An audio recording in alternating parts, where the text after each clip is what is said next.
This is Growthaholics.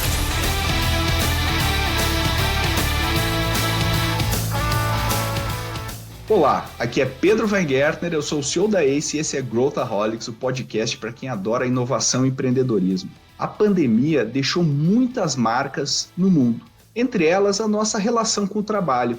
Hoje a gente vai falar sobre mais uma tendência que vem sendo reportada na mídia nas últimas semanas, o Quiet Quitting. A gente vai entender melhor como isso reflete dentro do nosso contexto.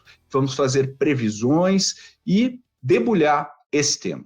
Para me ajudar com essa análise, eu trouxe o Renan Conde, que é diretor Brasil e Estados Unidos da Factorial, e a Milena Fonseca, que é COO aqui na ACE Cortex. Vem com a gente! Para a gente mergulhar aqui sem desistir ao longo deste episódio, eu tenho o meu amigo Renan Conde. Tudo bem, Renan? Seja muito bem-vindo, inaugurando aqui no Growthaholics. Tudo bem, muito obrigado pelo espaço. Estamos aqui, estou muito contente de estar reunido aí com vocês. Renan, conta um pouquinho de você para o pessoal que está nos ouvindo, conta um pouquinho o que você faz, onde que você está. Perfeito. Bom, eu sou diretor Brasil e Estados Unidos da Factorial, já trabalho a Factorial, uma solução all-in-one para RHs, é uma empresa espanhola, e hoje eu estou aqui com esse desafio de ampliar o mercado brasileiro. Nós chegamos ao Brasil agora em janeiro e já tivemos um crescimento expressivo, e também estimular o mercado americano. Mas a minha experiência e meu relacionamento com a Factorial já tem aí quase 3 anos. Eu abri novos mercados em Barcelona, abri o mercado italiano, português, inglês, Alemanha, e recebi esse convite para iniciar o mercado do Brasil. Pô, que legal, a gente tem que te convidar de novo aqui para a gente falar sobre expansão global de startups, que é um desafio à parte. Eu tenho certeza que você tem histórias legais aí para contar, mas é interessante como você vai conseguir nos dar uma perspectiva mais global sobre esse tema, porque esse não é um fenômeno isolado. Eu quero muito ouvir o que você tem para falar sobre isso. E também tenho a minha querida, já veterana, não de idade, mas de participação aqui do Growthaholics, Milena Fonseca. Tudo bem, Mi? E aí, Pedro, tudo bem? Muito bom estar aqui com vocês sempre, sempre. Legal, a Milena é nossa sócia que está à frente da ACE Cortex, junto com o LG, está ali nas trincheiras interagindo com centenas, literalmente, de grandes companhias, e ela também está vivenciando muito desse fenômeno aí, que a gente vai começar, vamos mergulhar de cabeça aqui, como sempre, vamos entender o que significa esse Quiet Quitting, que é o fenômeno que a gente tem visto hoje sendo reportado nas matérias, na mídia, né? E a gente quer falar um pouquinho sobre o que significa na prática isso, as implicações, as causas, e a gente vai tentar entrar nesse tema aqui com vocês. Para a gente começar, a gente fez um episódio há algum tempo atrás sobre o The Great Resignation, que é as pessoas se demitindo e não indo para outro lugar necessariamente, mas criando um outro estilo de vida, mudando completamente a carreira, e muita coisa impulsionada aí por essa ruptura que nós tivemos com a pandemia, uma ruptura comportamental, home office e N outros fatores. Mas eu queria perguntar, para a gente definir, começar a dar o pontapé inicial, eu queria perguntar aqui para o Renan. Renan, o que significa o Quiet Quitting e ele existe? ou é uma moda, ou é uma percepção? A gente tem dados que comprovem isso? Como é que é a sua visão sobre esse tema? Perfeito. Bom, Quiet Quitting, na tradução livre, seria aí uma demissão silenciosa. Porém, não é uma demissão. Na verdade, é um movimento que aí se iniciou nas redes sociais, que é, na verdade, um grito aí de socorro, eu imagino, das pessoas que são sobrecarregadas, e aí elas decidem, obviamente, continuar trabalhando. Elas não estão pedindo demissão, mas entregando o que tem que entregar dentro do horário de trabalho. Não é aquela geração ou aquele funcionário que vai além, que vai entregar horas sem fim de trabalho e vai entregar muito mais resultado do que o esperado. Então, ele tem muitas divergências. Eu acho que existe, na verdade, tenho a convicção de que existe, mas eu não sei se isso afeta de maneira muito forte o mercado brasileiro. Eu acho que, pelo que eu tenho estudado, pelo que eu tenho pesquisado, é um movimento que tem ganhado força no mercado americano, e eu acho que a legislação e a cultura justificam. No Brasil, a gente pode trabalhar alguns casos, mas eu não acho que seja uma onda que nos afeta da mesma maneira que afeta o outro mercado. Legal. E o que você acha, Milena? Qual que é a sua visão A gente falou muito já sobre, por exemplo, a área de tecnologia, onde as pessoas pegam 2 ou mais empregos, especialmente quando é uma coisa que pouca gente consegue medir, pouca gente consegue entender a produtividade de colaborador, mas não é isso necessariamente, né? A gente está vendo isso que o Renan falou, tem a ver com engajamento, tem a ver com o quanto eu, colaborador, estou engajado com a empresa. E o que você vê? Você concorda com o Renan em relação a que o Brasil ainda não é tão afetado ou não está sendo tão afetado quanto os outros países? O que você vê também no dia a dia, Mi? Acho que é legal a gente trazer, Pedro, alguns pontos assim que eu gostaria de agregar aqui. A gente está vendo um momento de globalização do trabalho como um todo, né? Principalmente pós a entrada de home office e nas áreas de tecnologia, as pessoas estão deixando trabalhos aqui no Brasil e indo buscar trabalhos fora, trabalhando muitas vezes até mesmo da sua própria casa, sem ter que fazer uma mudança de carreira ou uma mudança de localidade mesmo. Quando a gente olha, e aí eu acho que ainda não chegou no Brasil, mas a gente tem uma tendência muito grande, né? O Brasil, quando a gente vê nessa tendência, ele está 2, 3 meses atrasado do cenário global. Quando a gente olha, a Exame fez uma pesquisa no meio desse ano, em julho, e aí essa pesquisa mostrou que dos colaboradores do Brasil foram mais ou menos 3 mil profissionais de cargos e níveis diferentes pesquisados. E 80% desses 3 mil profissionais indicaram se sentir esgotados no trabalho e 54% indicaram estar frustrados em relação ao seu trabalho, principalmente no aspecto propósito. E aí, quando a gente olha os movimentos que estão acontecendo lá fora, principalmente nos Estados Unidos, em relação a quiet quitting, isso tem muito a ver com propósito, né? Tem muito a ver com eu não vejo mais propósito no meu trabalho, não vejo propósito de eu me esgotar, ou de eu me matar, ou de eu trabalhar muitas horas e ser um overachiever, como eles falam, então eu vou fazer ali o básico do que o meu paycheck me fala para fazer, né? Do que eu sou pago para fazer.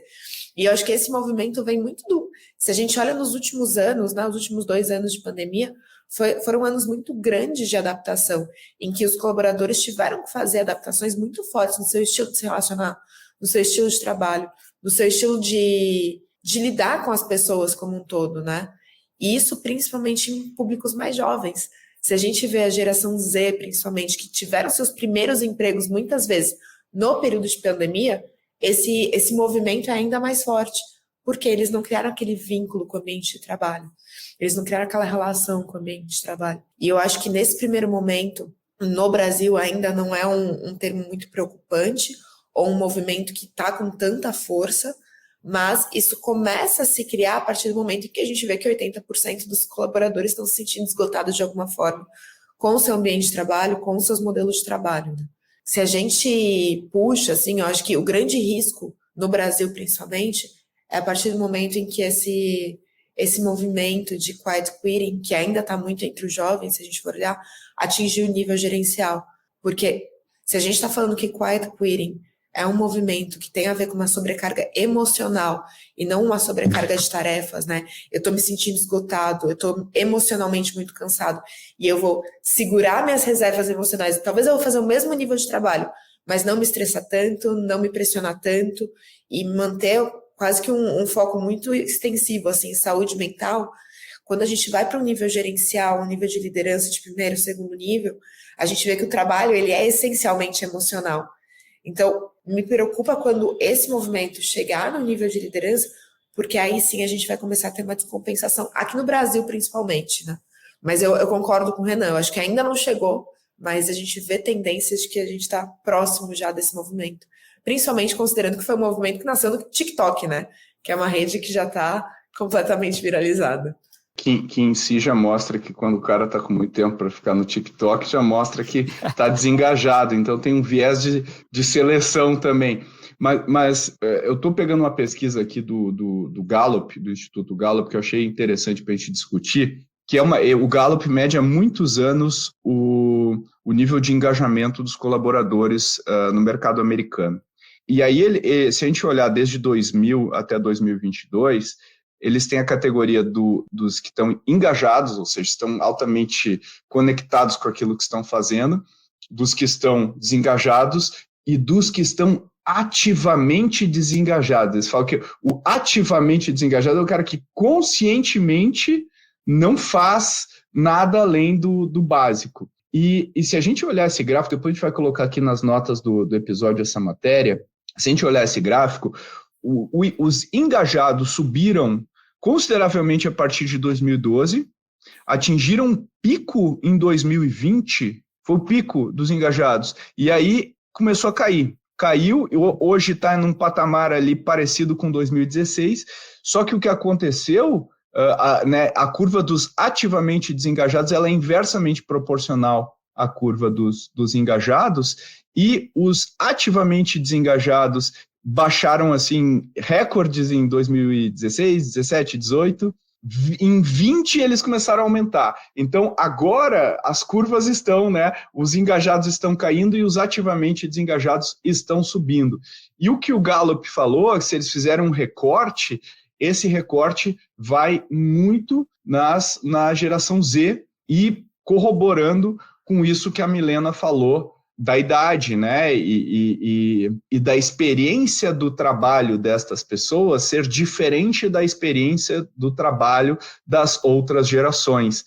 Então, uma coisa é eu me relacionar com pessoas e interagir, outra coisa é eu me relacionar com essa caixinha quadrada aqui na minha frente. Como é que você vê o impacto disso, Renan, na percepção, por mais que a gente crie ferramentas e trabalho remoto, no final do dia nós somos humanos e nossa biologia não mudou. Nós continuamos precisando nos conectar com pessoas e tem aspectos que a gente não consegue nem medir, os feromônios e como que o grupo se engaja e tal. Como é que isso você acha que impacta nessa percepção, nesse desengajamento? O cara fala, então é isso. É isso, meu trabalho é isso. Eu vou chegar, e é claro que, de novo, né, a gente está falando numa realidade muito específica. Aqui no Brasil tem, né, a maior parte das pessoas não se pode se dar ao luxo, né? Eu posso ficar zumbi fazendo um trabalho de colarinho azul, mas as pessoas que podem se dar ao luxo do home office são uma pequena minoria. Quando a gente olha nos Estados Unidos, a gente também está vendo uma grande dificuldade de contratação de funcionários para fast food, para serviços em geral, né? O que também é um dado preocupante, porque isso é um estímulo para a automação. E daí esta vaga não existirá mais, né? Não deixa de existir. Então, como é que você vê essa coisa do remoto impactando na percepção do trabalho, no meu engajamento e tudo mais? Perfeito. Eu acho que isso vai muito de encontro com o que a Milena mencionou, inclusive da geração Z. Então, eu até escrevi um artigo no LinkedIn sobre isso. O movimento é importante porque ele faz a gente refletir na causa. Então, eu vi vários artigos também que foram publicados e eu fiquei interpretando que foram artigos um pouco reativos com o movimento, mas faltou ali o cuidado de eu analisar o que está causando esse movimento. Então, a gente tem a chegada da geração Z no mercado de trabalho, uma geração que nasceu com a tecnologia na mão. Então, a geração Y trabalhou com isso, a geração Z já veio com isso pronto. E aí, quando você tem aquela idealização, vou começar a minha profissão, vou entrar no mercado de trabalho, eu vou, de repente, trabalhar naquela empresa que eu sempre sonhei, e aí eu me deparo com processos extremamente burocráticos. Então, eu, por exemplo, com tecnologia de recursos humanos, vejo isso a todo momento. Um dado importante, hoje 90% das empresas que nos procuram trabalham com Excel. E aí fico pensando, Excel ajuda, todo mundo sabe mexer, maravilha, mas será mesmo que é o ideal? Será mesmo essa geração que já vem com tudo rápido? Ela tem uma idealização de um trabalho, e quando ela chega lá, o trabalho é burocrático, ela perde horas em reuniões para operacional que poderia ser automatizado e o trabalho poderia ter um peso menor no seu dia a dia. E aí eu acho que isso fica um ponto de reflexão para as empresas, porque o que eu tenho visto, falta modernização. Nós temos aí muitas tecnologias disponíveis, mas até onde essas empresas estão dispostas a investir nessa tecnologia? E cada vez é mais necessário. Eu acho que daqui a um tempo vai ser obrigatório. A gente tem que analisar muito a geração que está entrando no mercado de trabalho agora, que tecnologia que elas já nasceram prontas e elas não vão se submeter a trabalhos que vão levar tempo por ser meramente burocráticos. Então, isso também é uma crítica para as organizações. E eu acho que isso vai muito de encontro até com esse gráfico, que é justamente o histórico ativo da geração Z. Então, a gente tem essa curva subindo ativamente produtivo, e agora a gente faz essa troca de bastão para a geração Y. E aí eles estão, acho que esses movimentos começam a questionar isso, tá? A gente está aqui disposto, mas será que a gente tem todas as ferramentas? Então, eu acho que o movimento ele traz mais uma questão filosófica da gente buscar as causas e as empresas usarem isso para a modernização, que é o interessante. Acho que é fundamental isso que você falou, Renan, porque a gente está vivendo no mundo das respostas fáceis e da polarização, né? Então, ou é tudo um bando de vagabundo, ou as empresas são as vilãs e, né, exploram o oprimido, e provavelmente nenhum dos lados está certo, provavelmente a resposta é bem mais multifatorial, e pegando justamente esse fator, existe um pano de fundo que é as condições econômicas que a gente está sendo submetido. Então, o que eu queria ver, se você concorda, Milena, quando a gente olha esse gráfico, ele está justamente batendo com a abundância econômica, com o boom econômico que a gente teve nos Estados Unidos, onde os empregos, especialmente no setor de tecnologia, ficou abundante, o desemprego reduziu enormemente, ou seja, a oferta e a procura de empregos, a equação se inverteu. E quando a gente olha agora os Estados Unidos numa recessão, a tolerância que eu tinha para um colaborador porque assim, o engajamento também vai determinar o output de produtividade dessa pessoa. Essa pessoa vai produzir mais e tudo mais. Então, se essa pessoa poderia se dar ao luxo de ser improdutiva até certo ponto, ou atingir, vamos imaginar, atingir um mínimo patamar de produtividade, porque qualquer coisa ela saía e ia para um outro emprego que também aceitaria esse mesmo patamar de produtividade, num contexto em que eu estou contando cada centavo que eu gasto e o ROI de cada colaborador, esse cenário também muda, né? A gente falou a mesma coisa, a gente falou do Great Resignation, ele veio de uma abundância, o cara ganhava stock options da startup, ela fazia IPO, ganhava salários lá de $400 mil por ano. Bom, posso morar no interior dos Estados Unidos, com meu dinheiro guardado aqui, eu não preciso mais. E, de repente, a gente vê layoffs, a gente vê as empresas sendo mais eficientes no gasto. O quanto tu acha, Milena, que isso impacta? E será que isso explicaria também por que esse fenômeno não é tão prevalente no Brasil? Porque eu não posso me dar ao luxo de baixar a régua ainda, né? A gente ainda não está né, com essas condições econômicas para fazer isso. Como é que você vê? Eu acho que sim, Pedro. Quando a gente olha historicamente, a gente não pode deixar de considerar que é um movimento social super legítimo, né? E quando a gente olha historicamente, sempre depois ou durante uma grande crise econômica, você pega a crise de 29, você pega a crise de 70 do petróleo, sempre vem um movimento social atrelado a esse equilíbrio entre vida pessoal e trabalho.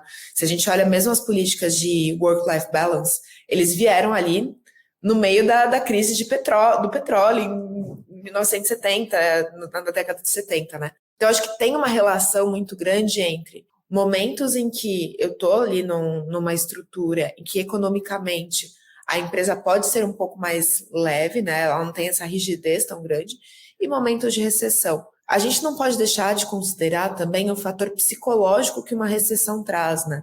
Então, principalmente se a gente pega a pandemia da Covid-19, houve um fator psicológico muito grande, tanto na empresa quanto em muitas pessoas. A gente teve esse processo de mesmo enxugar as posições e de tentar com que cada um desse o seu melhor naquele momento para manter a empresa viva, para manter as organizações vivas. E eu acho que agora as pessoas estão começando a se questionar. Principalmente no momento em que, tudo bem, eu estou dando o máximo de mim e eu sinto que eu ainda estou numa recessão econômica quando a gente olha os Estados Unidos. Mas é um movimento social de, como você diz, classes altas, né? São pessoas que podem se dar ao luxo, que elas têm uma segurança financeira que, se der tudo errado, se eu for demitida amanhã, não tem problema, eu consigo me manter.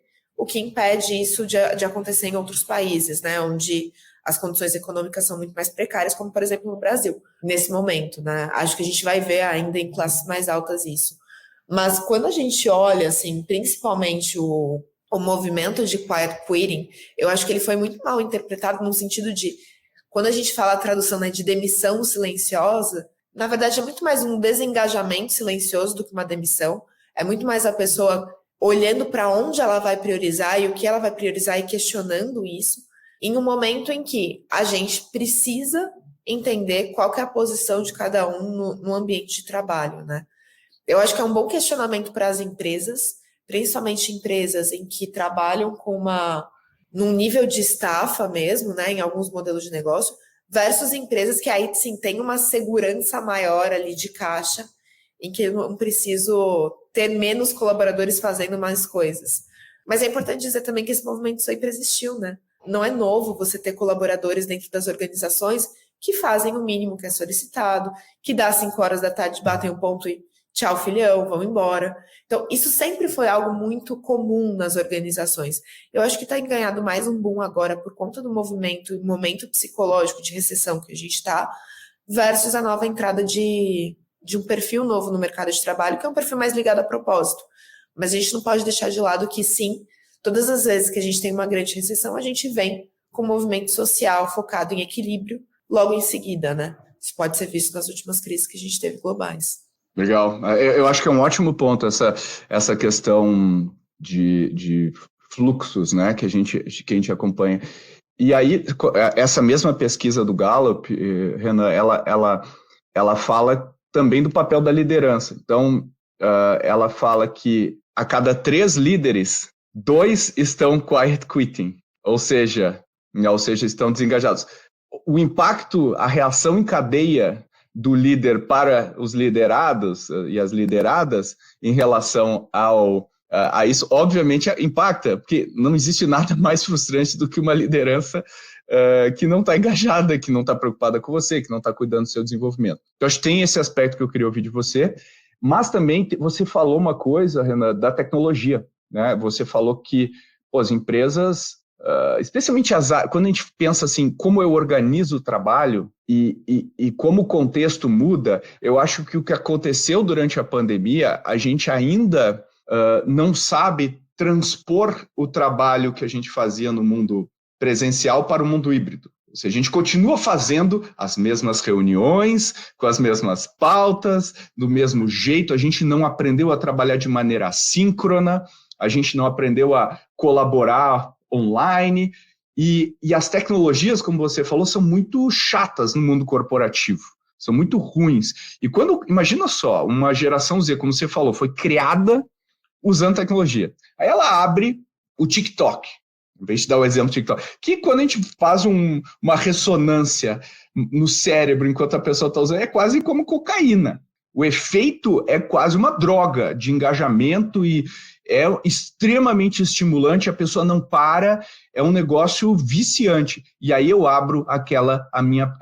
desconecto, abro aquela minha aplicação do trabalho, que é um saco, que a UX é ruim, as pessoas não trabalham de um jeito organizado, quer dizer, é boring. Meu cérebro está tunado em alta rotação, eu jogo game Fortnite online, mexo TikTok, é tudo uma injeção de adrenalina, e eu entro no trabalho, é tudo chato, é tudo boring, e eu acho que tem essa dimensão do estímulo do ambiente que a pessoa está. Como é que você lê isso e também a liderança saber lidar com isso?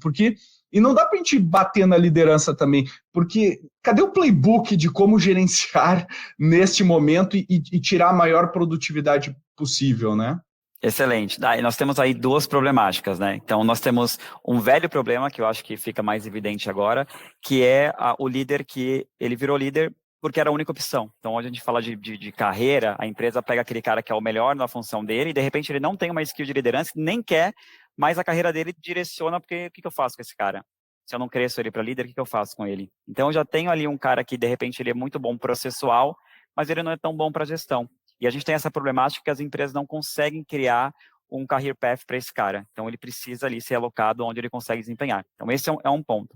E o segundo ponto, e eu acho que é o que a gente está justamente também passando, fica mais evidente, é a questão da diferença das gerações para a liderança, do líder para o liderado, e da ideia que o liderado tem. Porque, de repente, esse liderado da geração Z, ele tem uma ideia, ele tem a solução, mas ele não é ouvido. A empresa vai falar, não, eu acho que tem um lado positivo, da nova geração, que eles são muito pragmáticos, são muito revolucionários, eles têm acesso muito rápido à tecnologia, eles vão e conseguem achar a solução e, de repente, o líder ou a empresa não vê isso. O que é importante no dia a dia, e isso é uma coisa que a gente faz na Factorial, e eu faço questão de fazer com os meus diretos, a gente tem conversas, a gente tem nosso one-on-one muito bem desenhado. Então, quando eu tenho uma conversa com o meu liderado, eu estou ali basicamente, vou falar, claro, de trabalho, mas a gente está tendo uma conversa muito aberta e franca do que ele quer da empresa, do que ele quer para a vida pessoal, se ele tem esse balanço, tem uma preocupação. Eu acho que hoje o líder, ele não pode ficar ali só atrelado na conversa com o seu colaborador, baseado 100% no que ele está desempenhando dentro da empresa. A gente tem que ter essa preocupação, porque é uma característica da geração, esse balanço entre a vida profissional e a vida pessoal. E a gente não pode ficar aleatório a isso. Então, a gente tem que... esses movimentos são muito importantes para essa reflexão de todas as partes. E capacitar, a gente tem que rever processos, tem que rever tecnologia, tem que rever plano de carreira para líder, para quem não é líder. Então, tudo isso a gente vai conseguir analisar e conseguir melhorar. Esses assuntos são importantes para a gente melhorar os processos. E a pandemia, ela mudou. Então, ela colocou as pessoas de trabalho remoto, só que não foi uma decisão pensada. A pandemia não foi programada, aconteceu. Então, de repente, fecha o escritório, vai todo mundo para casa, vamos contratar uma ferramenta que permite que a gente faça as reuniões. Eu acho que a gente ainda está naquela parte, passamos a euforia da adaptação, de emergência, e agora a gente tem espaço para conseguir planejar e, de repente, estar aberto às novas soluções que vão nos auxiliar daqui para frente. Então, eu acho que passa por todas essas problemáticas hoje em dia. E é difícil, né? Porque eu sempre tento ser empático de maneira geral, né? E quando a gente pega... Eu super entendo a geração Z que, não estou conseguindo equilibrar, não estou sabendo... E assim, ninguém treinou essas pessoas para se gerenciar, para gerenciar seus limites. E eu acho que existem hábitos que não ajudam nessa... né, aquilo que eu falei, da adrenalina fora, né? A gente não tem mais um minuto parado. É sempre o nosso cérebro está precisando de estímulo e óbvio que isso não faz bem. Então, o burnout e tudo mais. Existe uma confusão também, eu acredito, em relação a propósito. As pessoas dizem, eu quero propósito. Mas qual que é o seu propósito? 90% das pessoas não conseguem dizer ou colocam uma platitude do tipo, eu quero um mundo melhor, eu quero que as pessoas... Ok, eu também quero, mas como é que a gente faz isso acontecer? Do outro lado, a gente também tem líderes e empreendedores, mas eu não sei o que fazer, eu não sei como é que eu dou propósito, o que eu faço com essas pessoas, como é que eu ajudo, né? Como é que eu dou ferramentas, o que eu mudo, como eu mudo, ou seja, existe uma dificuldade de alinhar essas duas coisas, porque o trabalho, quando a gente olha lá atrás, né, no início da pós-revolução industrial, no início da otimização do trabalho, os Taylor, Fayol, todos esses caras encaravam as pessoas como máquinas dentro de uma engrenagens dentro de uma máquina maior. Então, toda a discussão era como otimizar, como fazer com que as pessoas sejam mais produtivas, sem dar a agência, né, sem dar a oportunidade das pessoas pensarem com a sua própria cabeça, porque se eu já sei o que o cara tem que fazer, ele tem que apertar esse parafuso aqui, daí ver o Chaplin lá no Tempos Modernos, apertando parafuso e tudo mais. Hoje em dia, a gente quer o cérebro das pessoas, a gente quer que elas pensem, só que o trabalho ele ainda tem uma herança muito forte do Fayol, do Taylor e tudo mais, a qualidade total tem muito a ver com isso, e a gente não colocou uma nova maneira de organizar o trabalho, de gerir o trabalho, que seja... né, a gente tem agora Agile e tudo mais, mas assim, quando a gente coloca o Agile dentro do contexto tradicional, vira a burocracia tradicional um pacote mais ágil. E aí a pergunta aqui, como é que a gente organiza isso? Como é que a gente soluciona isso de um jeito... eu queria ouvir também o Renan nessa. Como é que a gente resolve essa equação? Porque eu acho que isso é um problema que todo mundo sofre. A gente não vai conseguir resolver, eliminar o TikTok da vida das pessoas. Isso não vai acontecer. Mas, ao mesmo tempo, existe uma expectativa cada vez mais, né, especialmente da geração, né, eu faço um swipe e alguns minutos depois eu tô com uma pessoa, né, no Tinder, eu tô com alguém física, quer dizer, tá tudo muito, muito rápido, eu clico no botão, chega a comida. Como que eu equalizo essa pressa com... Essa é a minha dúvida, que eu não sei se a gente tem respostas, mas eu acho que no final do dia isso é um reflexo desse crescimento desordenado de algumas coisas, né, Mi? O que você acha? Eu acho que sim. Acho que a gente vem passando por uma mudança muito grande, né, na forma de se relacionar, na forma de interagir. Nenhum ponto que a gente não pode desconsiderar desse processo todo, tanto de pandemia, quanto de home office, quanto até mesmo desse burnout que as pessoas estão sentindo, é o aspecto solidão, que é o que você citou muito bem, né, Pedro? É diferente eu estar no escritório, interagir com pessoas, ver aquele meu chefe que às vezes eu estou demonizando e ver que ele é uma pessoa legal e que fora da reunião, quem é você fora do Skype, né?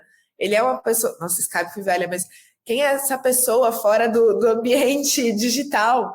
E é muito engraçado, às vezes a pessoa te vê num corredor e fala, nossa, mas eu pensei que você fosse diferente como ser humano mesmo. Então, acho que existe um ponto muito importante que é como que eu humanizo as relações com os meus liderados. Como que eu entro num nível em que eu não sou mais transacional, a liderança transacional ela não funciona mais há muitos anos, né? Mas eu acho que agora ainda mais, e eu consigo ser mais pessoal, eu consigo me conectar com o meu colaborador como indivíduo, como pessoa e não como número, né? Eu acho que aí tá a chave para a gente começar a virar essa chave. Até porque as pessoas não se engajam por um número, uma meta necessariamente, uma receita, elas se engajam por relações. Então, o propósito vem dessas relações, né? De quanto elas se sentem acolhidas, o quanto que elas se sentem parte daquilo, o quanto elas sentem que elas estão impactando no todo. E eu acho que é muito difícil, principalmente para quem começou a trabalhar há poucos anos, entender qual que é o meu impacto na organização, sendo que o que eu faço é acordar, escovo os dentes, já estou aqui em frente ao computador, fecho o computador e vou dormir, né? E é por isso que vem esse questionamento muito forte. Então, acho que o primeiro passo é os líderes começarem a se conectar mais ao nível pessoal com seus colaboradores, entenderem os cenários pessoais desses colaboradores e mostrar para essas pessoas o quanto que elas são importantes na organização. O trabalho pelo trabalho já não faz mais tanto sentido, né? Então, eu não trabalho porque eu tenho que trabalhar. Principalmente pessoas que têm classes mais altas e conseguem se bancar caso sejam demitidas por um quiet quitting, né? Eu não trabalho só por trabalhar. Então, qual que é a tua importância? O que você faz aqui? Por que você está transformando esse negócio junto com a gente? Eu acho que isso é muito importante. Tem um termo que eu li recentemente sobre, acho que faz uns 2 meses, que eu nunca tinha ouvido falar, que é além do burnout, as pessoas estão tendo um novo termo que é o burnout empático, que é eu não aguento mais ver outras pessoas sofrerem, eu não aguento mais ver coisas ruins ao meu redor, eu não aguento mais ver essa recessão que a gente está vivendo. Então, tudo isso mexe muito com a cabeça das pessoas, né? E gera um sentimento de estafa, mesmo que a pessoa não esteja sobrecarregada em si. Talvez o trabalho dela esteja normal, das 8 às 6, trabalhando, voltando para casa, ou trabalhando e ficando de casa, podendo fazer outras coisas, mas a estafa mental já está num momento muito alto. Então, é importante que o líder ele tenha esse papel quase de tirar um pouco a pressão também dessa pessoa, além da pressão de trabalho como um todo, né? A gente brinca, tem uma líder no meu time que ela brinca que a esposa dela fala que ela é quase uma psicóloga do time dela, porque ela entra tanto no nível pessoal e precisa entender tanto as pessoas que você ser só um chefe não funciona mais. E a gente já via essa tendência há muito tempo. Acho que isso se acelerou ainda mais nesses momentos, né? Um outro ponto é como que a tua empresa também cria uma visão de o que ela quer construir, para onde ela quer ir, qual o propósito da empresa, que faça com que os colaboradores se conectem, né? Porque se a pessoa não está se conectando mais com o emprego, como que ela se conecta com o propósito da empresa, com o que a empresa quer construir, com o futuro da empresa? E eu acho que são poucas as empresas que conseguem construir isso de uma forma boa, de uma forma bem pautada, que faça com que as pessoas cumpram e comprem esse propósito, né? Que não seja só algo na parede, um manifesto da parede para inglês ver. Eu vejo que tem tanto esse papel estratégico quanto o papel muito pessoal do líder nesse momento. Como é que você vê, Renan?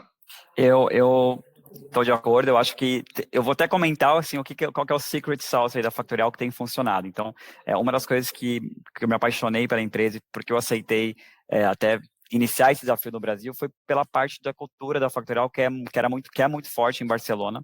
E aí eu olhei aquilo funcionando e falei, como que a gente faz isso? E meu maior desafio era como eu replico isso no Brasil. Então, acho que um ponto que aqui nos ajuda sempre, principalmente porque 80% aí dos nossos colaboradores são da geração Z, é o plano de carreira. A gente começou com um plano de carreira muito bem definido, a gente tem mais níveis, claro, mas a gente não quebrou aquele ambiente de competição entre o colaborador. O que é isso? Eu, hoje, lidero uma equipe puramente comercial. Então, cada um chega, independente se é um pré-venda, se é realmente um account executive, ele chegando no objetivo dele a cada 3 meses, ele sobe de nível. Eu não preciso gostar dele, o líder dele não precisa gostar dele, o trabalho dele fala por ele. Então, a cada 3 meses, ele tem uma motivação e ele tem um propósito.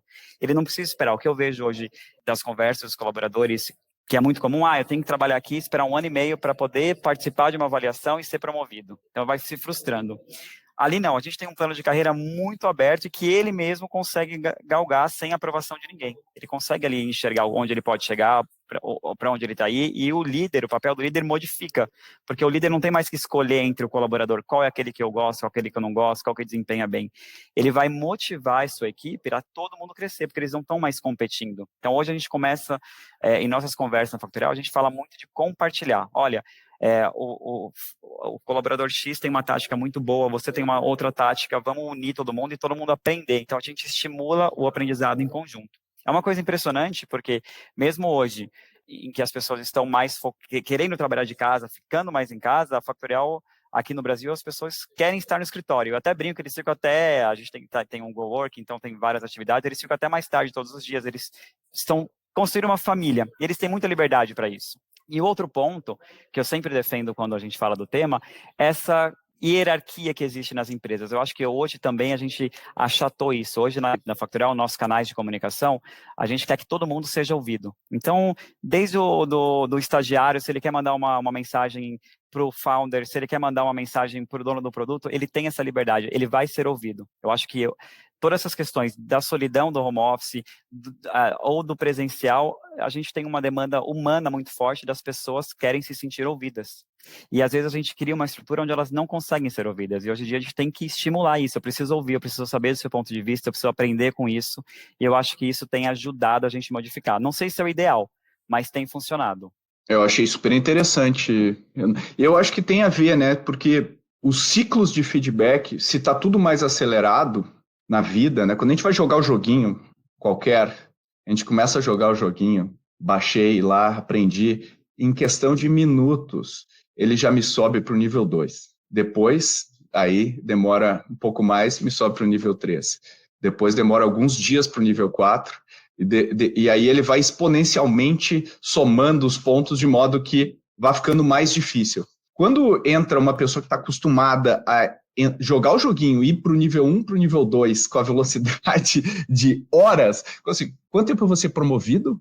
Não, aqui se você se esforçar e fizer uma carreira, em 25 anos, cara, você vai... Não, peraí, como assim? Eu preciso... Então, os ciclos de feedback mais rápidos de promoção ou de crescimento de carreira ajudam a se adaptar a essa modelagem cognitiva moderna, porque elas esperam alguma coisa. E não adianta a gente querer lutar contra, como todo o resto se conecta com essas pessoas. A gente tem que se adaptar a isso, ou seja, tu está falando menos hierarquia, ciclos de feedback mais rápido, eu ter mais agência e controle sobre como eu cresço, né?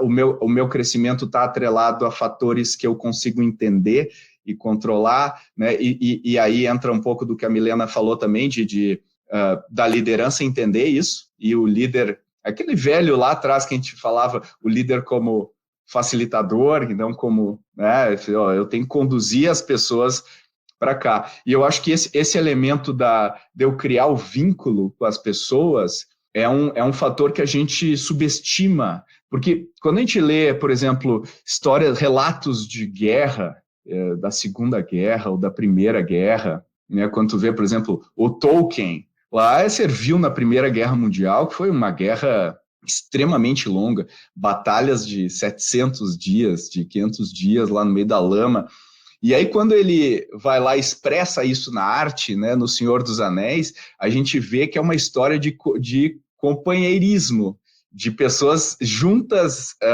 mesmo abaixo de situações infinitamente piores do que as situações que a gente vive hoje. Então, o fator da conexão das pessoas, ele é essencial. Como trabalhar isso, Milena, no ambiente que não é físico? Como que a gente cria isso? E assim, e as pessoas estão de saco cheio de mais interações digitais, vamos fazer um happy hour digital, todo mundo abre um vinho. Nossa, eu acho horrível, desculpa falar isso, mas eu me sinto mal nesse negócio, parece que eu tô na prisão, sabe? Assim, não é um negócio que eu gosto. Como que a gente adapta essa realidade, Milena, tu acha? Eu acho que é promover momentos de conexão nos momentos que você já tem com o seu liderado, Pedro. Eu acho que existem dois caminhos, tá? Um é prevendo que o modelo que a gente vai ter agora, ele vai ser 100% home office e digital first, e vamos nessa. Eu acho que aí você tem que prever esses momentos com seus liderados. E mais do que isso, aonde você encontra com essas pessoas além do trabalho? A gente, às vezes, subestima a importância que o happy hour tinha nas construções de relacionamento no presencial, né? Poxa, O almoço, talvez happy você hour. esteja trabalhando digitalmente, mas você pode encontrar essa pessoa fora desse ambiente de trabalho. Você pode chamar esse colaborador para tomar um café, por exemplo. A gente já está com essa abertura, né, como um todo. Então, acho que tem esse momento de você promover essas relações durante as reuniões. Talvez o começo da reunião você não precisa ser 100% focado naquela pauta. Importante perguntar como a pessoa está, para onde ela está indo. Ter reuniões só para falar sobre aquela pessoa. Então, ter uma cadência ali semanal, mensal, para que ela possa se abrir, ela possa trazer o que está afligindo ela, e ter momentos também fora do digital, fora do escritório, que não sejam relacionados a trabalho necessariamente, para interagir com aquela pessoa como ser humano. Eu acho que é importante, acho que eu gostei muito do que o Renan falou, de que nós não somos mais indivíduos nesse momento, a gente está agindo mais como um coletivo, né? Então, como que eu trago essa pessoa para o coletivo também? E é importante promover movimentos coletivos para que a gente consiga fazer isso. Eu vejo mais nesse caminho, assim. Acho que não existe uma receita de bolo, não existe uma receita mágica, né? Você precisa criar uma relação de confiança. Lembrando, né, nenhum ser humano mata um mamute sozinho. Lá atrás, quando a gente tinha que fazer em grupo. Então, o grupo está intimamente ligado na nossa fiação interna. A forma como a gente se conecta para fazer coisas maiores do que a gente está intimamente ligado à maneira como o cérebro humano é construído. Então, tudo que a gente conseguir trabalhar para que isso aconteça, de alguma maneira, cria esse senso de pertencimento, de propósito, né, Mi? E, Pedro, um ponto que eu li esses dias, que me chamou muita atenção, no cenário que a gente está vivendo, o nível de tecnologia, o nível de isolamento que as pessoas estão tendo, das crianças que nascerem agora até os próximos 10 anos, mais de 50% vão ter algum traço de autismo. Eu achei isso muito relevante, porque isso vai impactar ainda mais a forma como a gente trabalha com as pessoas e o papel, né, tanto da liderança, quanto até mesmo dos professores e escolas, de desenvolver essas pessoas, de colocar essas pessoas no âmbito mais social, ele vai ser ainda maior do que já é hoje. Então é importante a gente já aprender a lidar com isso hoje, já aprender a fazer essa integração, a fazer essa humanização das relações, porque isso tende a se agravar nos próximos anos. É um ótimo ponto e assustador, né? É um ponto assustador. Assustador. Eu acho que promover essa interação, essa reunião dos colaboradores, mesmo que estejam remotos, eu não acho que seja uma decisão financeira. Eu acho que trata-se aí de uma realocação de recursos, porque é uma decisão estratégica. Imagina, eu tenho aqui amigos que são presidentes de empresa e nessa mudança de alteração do home office ao escritório, a empresa teve uma economia de 6 milhões no ano de aluguel. Então, a Factorial, esse ano, agora em maio, a gente reuniu 700 colaboradores do mundo inteiro em Barcelona para uma semana de eventos, para falar onde a empresa quer chegar, para você poder conhecer os seus pares, para você reunir todo mundo. Então, você consegue alocar recursos para ter atividades que promovem essa interação, mesmo essas pessoas estando em home office. E aí você trabalha, sei lá, um ano com a pessoa que você nunca viu, você põe ali o rostinho no nome da pessoa, você sabe onde a empresa quer caminhar. Então, foi um momento super legal. E é uma alocação de recursos. Você não tirou, você não está buscando um budget para isso, você economizou por um lado e você aporta em outro lado. Então, acho que as empresas têm que ter essa sensibilidade também. E não é entender que isso aí não é nice to have. Isso aí faz parte da organização do trabalho. Porque as pessoas pensam, o que é? O que eu preciso ter? O computador, a conexão, os sistemas? Não, tem toda essa camada que é tão importante ou mais do que o software que você está usando para produtividade, para engajamento e tudo mais, né? Então, acho que esse combo aí é fundamental. Quanta coisa legal a gente falou aqui, tem muita coisa bacana, já fica o convite aqui, Renan, para um próximo episódio, tem muita coisa interessante que você fala, mas eu queria encerrar esse episódio pedindo para vocês, para resumir agora, baseado em tudo que a gente falou aqui, algumas dicas para quem está nos ouvindo. Seja elas, a gente pode até dividir dicas para colaboradores, né, que estão ouvindo a gente, pessoas que estão trabalhando, de repente estão desengajadas e ouvindo podcast na hora do expediente lá, enfim, acho que hoje em dia esse conceito do expediente também, né, o que é uma outra discussão para a gente ter, não é mais assim que a gente se mede, mas também para as empresas, para as empreendedoras, para os empreendedores, para gestores. Como é que a gente vê isso? Então, vamos fazer uma rodada rápida aqui de dicas, e muita coisa vocês já falaram aqui. Vamos começar com a Mi. O que você acha, Mi? Acho que as dicas que eu falei bastante, né? É principalmente a empresa construir essa visão e o porquê que a empresa existe, as reasons to believe. Acho que isso é muito importante para embasar o líder nessa construção. É importante cada vez mais um desenvolvimento de líderes para que eles consigam ganhar, porque isso a gente não falou, né? A gente falou muito do papel do líder como suporte emocional, mas ele precisa ter um espaço também para conseguir dar esse suporte emocional. Então, o desenvolvimento do líder para aumentar o vaso dele, né? Aumentar esse espaço que ele tem para conseguir lidar com essa sobrecarga emocional que ele mesmo tem é muito importante. Então, acho que o desenvolvimento de líderes, não só em hard skills, mas em soft skills principalmente, nunca foi tão importante. E essa presença, né, diária do líder com os colaboradores a nível mais humano e menos transacional, e também promover esses encontros entre os colaboradores, mesmo que a empresa seja online, é importante ter esses encontros coletivos no presencial para aterrar e para formar relações. Eu acho que é muito importante essa formação de relações como um todo. Você, Renan, o que você dá de dica aí? Perfeito. Eu acho que a dica para o profissional, acho que o aspecto psicológico, eu acho que ninguém gosta de entregar o mínimo, ninguém gosta de estar num lugar que não te motiva.